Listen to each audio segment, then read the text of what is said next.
Halo Mams, welcome to my channel with me Renanda Hairuna. Udah lama aku nggak rekam video karena memang kondisi kehamilan yang udah makin gede. Usia kehamilanku udah memasuki 35 minggu, yang artinya itu udah 8 bulan. Jadi di video kali ini aku mau share isi tas bersalin yang akan aku bawa ke rumah sakit nanti. Kalian yang akan berencana melahirkan di rumah sakit, kalian cocok banget nonton videoku ini. Jangan lupa like dan subscribe-nya ya. Saran aku sebelum kalian mempersiapkan tas perlengkapan bersalin, kalian tanya dulu ke provider kalian masing-masing, seperti rumah sakit, klinik, ataupun bidan tempat kalian akan bersalin. Kalian tanya dulu apa saja yang mereka sediakan, karena menurut pengalaman aku melahirkan anak pertama, waktu itu aku melihat video semacam ini di YouTube tentang persiapan tas bersalin apa aja yang harus kita bawa, mulai dari perlengkapan ibu, perlengkapan ayah, bayi, perlengkapan mandi, dan lain sebagainya. Namun ternyata banyak dari itu yang nggak kepake gitu, karena dari rumah sakit sendiri tuh udah menyediakan berbagai macam perlengkapan tersebut. Nah, jadi saran aku kalian tanya dulu supaya nggak terlalu banyak bawa barang-barang yang nggak perlu. Yang pertama, aku bawa tas seperti ini yang nanti isinya akan kita bongkar. Kenapa tas? Menurut pengalaman melahirkan anak pertama, waktu itu aku mempersiapkan segalanya di dalam sebuah koper gitu ya, Mams. Tapi pada saat melahirkan, kita tuh ternyata masuk ke ruang bersalin dan kita tuh belum dapat kamar gitu. Jadi di ruang bersalin itu ya mungkin susah ya kalau bawa koper-koper gitu, harus membuka segala macam. Tapi dengan tas yang satu ini semua yang kita perlukan pada saat kita bersalin aja gitu.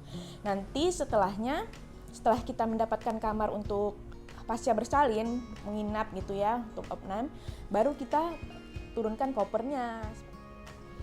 Nah, ini dia isi tasnya. Yang pertama adalah administrasi yang berisi USG gitu, hasil USG dari awal kehamilan sampai dengan sekarang yang terakhir. Kemudian ada fotokopi KTP suami istri. Kemudian ada fotokopi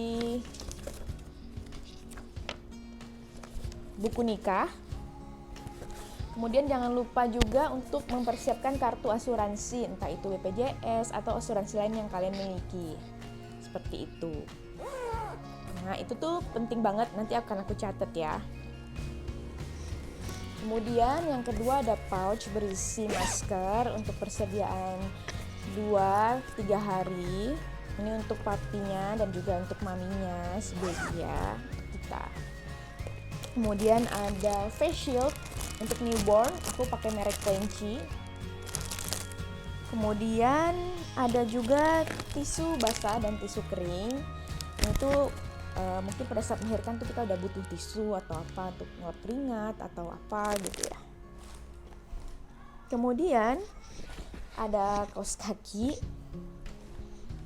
Terus ada juga air zam-zam yang udah didoain waktu aku hamil 7 bulan tuh kan aku kayak ngundang syukuran, ngundang anak yatim gitu. Nah, di situ tuh baca-baca doa dan airnya tuh aku letakin di situ. Jadi semoga dengan doa itu persalinanku nanti berjalan dengan lancar. Itu harapannya ya. Terus ada hand sanitizer. Kemudian ada ini tuh kayak doa-doa al-maksurat gitu. Jadi ini kumpulan doa-doa ya, mana tahu nanti pada saat lahiran aku masih sempat untuk berdoa-doa seperti itu ya, Mas.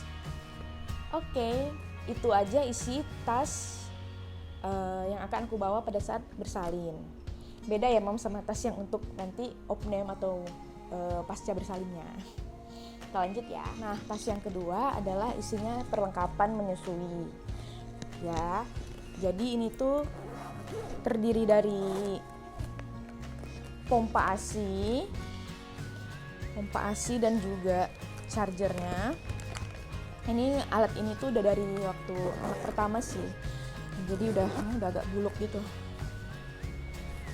Kemudian botolnya dan juga kantung ASI.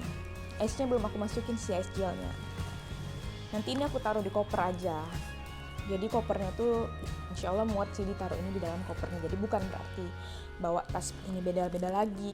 Nah, tas untuk perlengkapan menyusui ini penting untuk kalian bawa ke rumah sakit. Kenapa? Karena nggak semua bayi itu langsung pintar nenen setelah lahir. Seperti anak pertama aku, dia tuh pintar nenennya tuh besoknya gitu. Jadi kita harus belajar memompa atau mengeluarkan ASI agar produksi ASI kita tuh berlimpah gitu ya. Jadi kalau misalkan nggak kita keluarin kan, nanti ASI atau payudaranya itu akan jadi mengeras gitu kan, Mam, yang akan menimbulkan sakit, takutnya jadi mastitis gitu. Jadi ya alat ini tuh perlu dibawa dan dipersiapkan. Selanjutnya aku nyiapin pouch untuk perlengkapan babynya. Jadi Mams, di rumah sakit tempat aku bersalin sebenarnya udah kayak nyiapkan semua perlengkapan bayinya. Mulai dari baju, bedong, jadi kita tuh dikasih bayi udah bersih gitu loh. Kayak alat mandi gitu-gitu nggak perlu lagi untuk dibawa. Nah, makanya penting bagi Mams untuk menanyakan kepada provider apa aja yang udah disediakan. Tapi ini aku bawa untuk jaga-jaga ya Mams. Aku bawa yang pertama itu baju baby.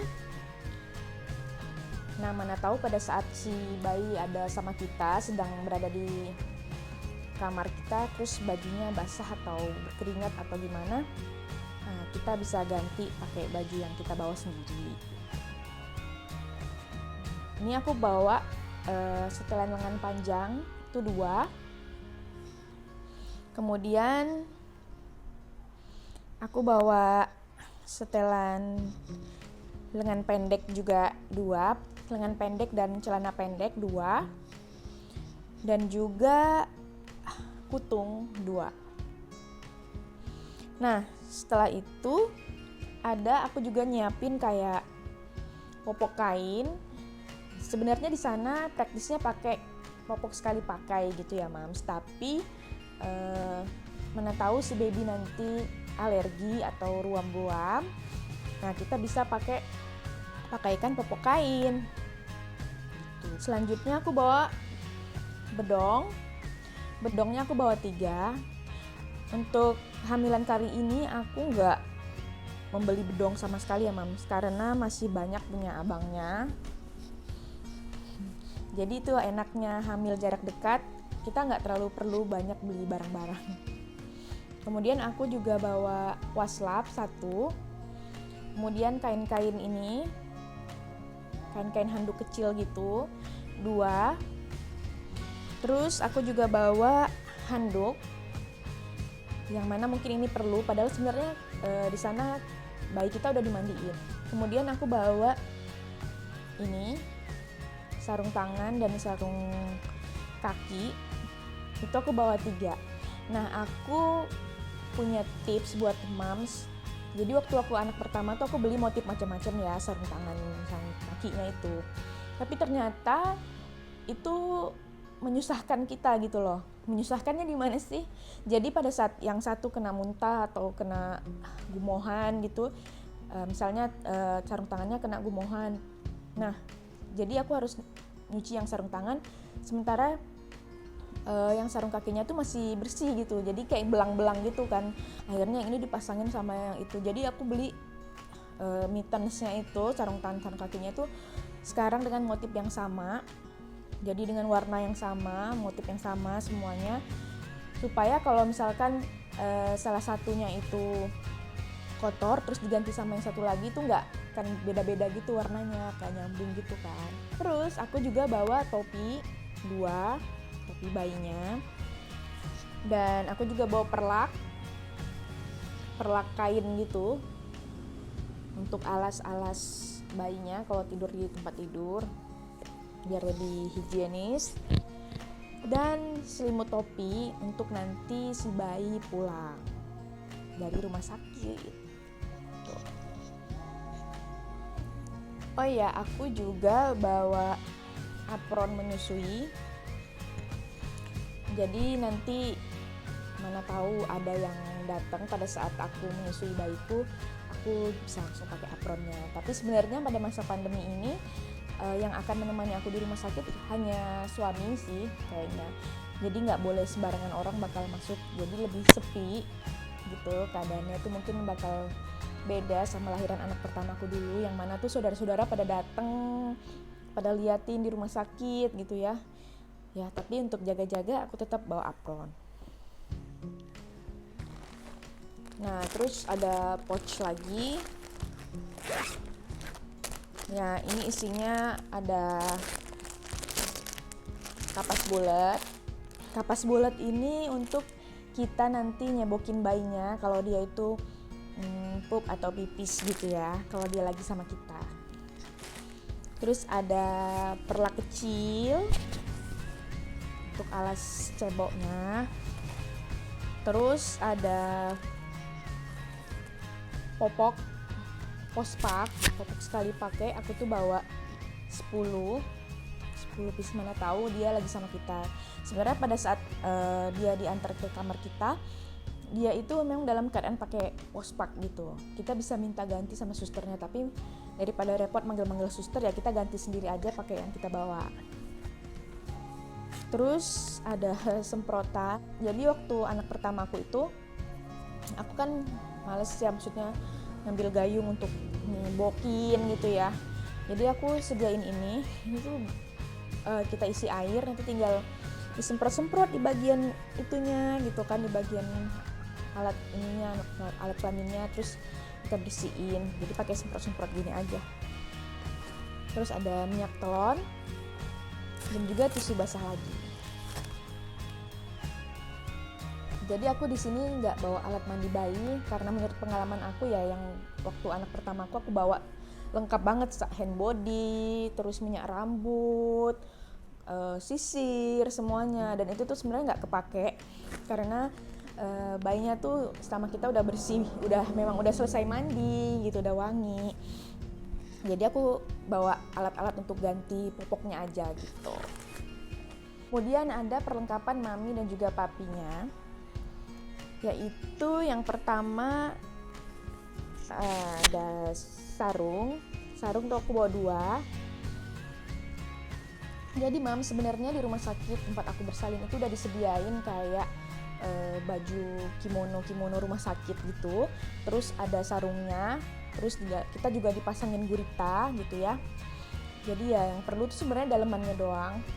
Tapi untuk jaga-jaga aku tetap bawa sarung. Terus aku juga bawa kain panjang untuk jaga-jaga, mana tahu perlu ada basah atau apa gitu ya. Kemudian aku juga bawa gendongan, geos. Terus ada 1 buah gurita. Ini aku bawa gurita hanya untuk nanti pulang ke rumah sih. Karena yang selama di rumah sakit insya Allah nanti udah disediain dari sana. Dan juga aku juga bawa jilbab instan.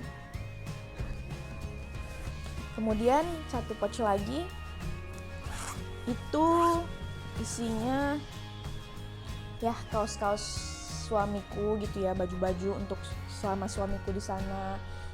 Ya hitungannya kita persiapkan untuk 2-3 hari gitu ya mam. Celana-celananya, kemudian baju untuk kita pulang nanti. Terus kayak daleman-daleman gitu juga kita sediain. Aku di sini nggak nyediain baju menyusui atau kayak daster gitu ya. Tapi mungkin nanti akan aku bawalah 1 atau 2 buah gitu. Selanjutnya ada alat mandi aku sama suamiku. Tips lagi dari aku, kalian jangan lupa bawa deterjen. Kenapa? Karena nanti kita akan mencuci bekas darah nifas kita sendiri. Mana tahu darah-darah nifas itu nantinya menempel di underwear kita gitu. Jadi kita bawa aja deterjen buat jaga-jaga. Selanjutnya ada Softtek Maternity.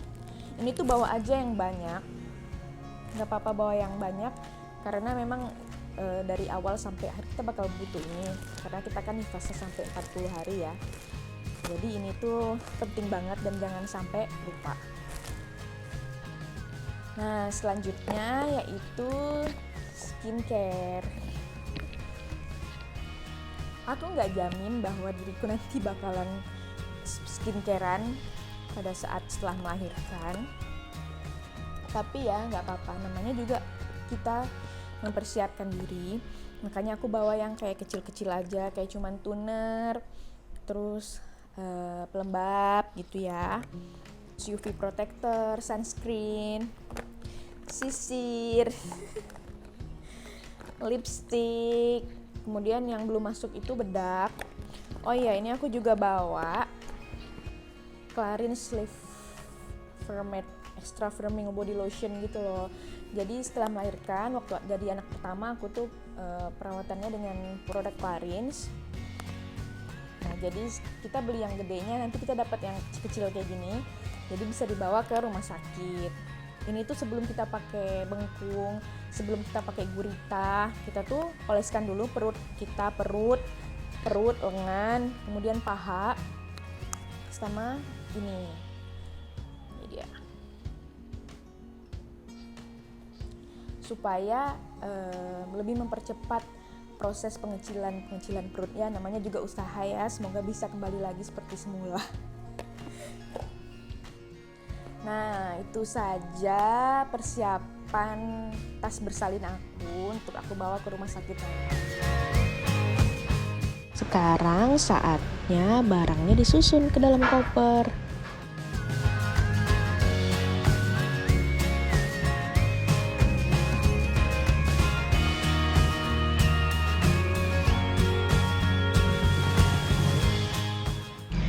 Muat dan ringkas kan?